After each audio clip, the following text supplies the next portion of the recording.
अरविंद केजरीवाल ने न सिर्फ ईडी के सिलसिलेवार समन को अवैध बताकर उनके सामने पेश होने से बचकर बल्कि बाहर बैठकर ईडी और अदालत की कार्रवाइयों में भी अड़ंगा डाला।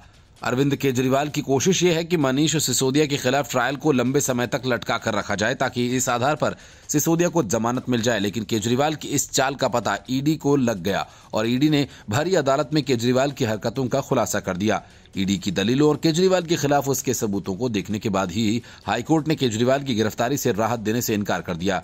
न्यायमूर्ति सुरेश कुमार कैत और न्यायमूर्ति मनोज जैन की पीठ ने सुरक्षा की मांग करने वाले केजरीवाल के आवेदन को 22 अप्रैल को आगे के विचार के लिए लिस्ट किया।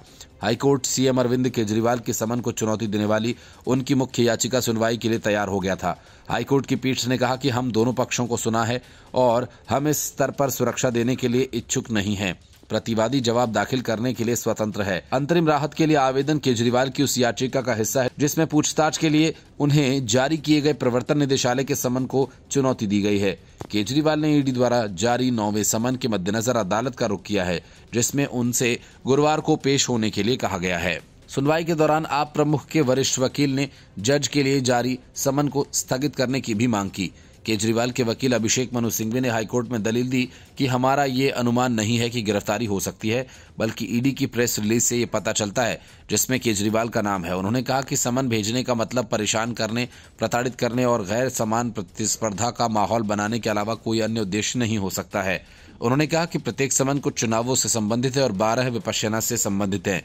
सिंघवी ने आगे दलील दी कि हाईकोर्ट को न्याय के तराजू को संतुलित करने की जरूरत है। कोई दंडात्मक कार्रवाई नहीं करने के निर्देश देने से ईडी के साथ बिल्कुल भी अन्याय नहीं होगा। इस पर ईडी ने हाईकोर्ट को बताया कि हम मनीष सिसोदिया के मुकदमे को ट्रायल पूरा करने की दिशा में ले जा रहे हैं, लेकिन अरविंद केजरीवाल मामले की सुनवाई में देरी करने की कोशिश कर रहे हैं। ईडी की ओर से पेश अतिरिक्त सॉलिसिटर जनरल एसवी राजू ने कहा कि ये पहले ही खत्म हो चुका है, समय खत्म हो गया है और वह उपस्थित नहीं हो रहे हैं।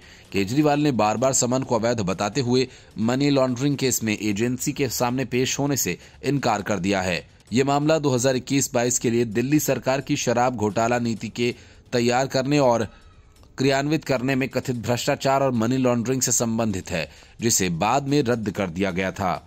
मामले में मनीष सिसोदिया और संजय सिंह न्यायिक हिरासत में हैं और जमानत के लिए हर दिन नई नई कहानी गढ़ रहे हैं। ईडी द्वारा दायर आरोप पत्र में केजरीवाल के नाम का कई बार उल्लेख किया गया। एजेंसी ने आरोप लगाया कि अन्य आरोपी उत्पाद शुल्क नीति तैयार करने के लिए केजरीवाल के संपर्क में थे, जिसके परिणाम स्वरूप उन्हें अनुचित लाभ हुआ, जिसके बदले में उन्होंने आम आदमी पार्टी को रिश्वत दी।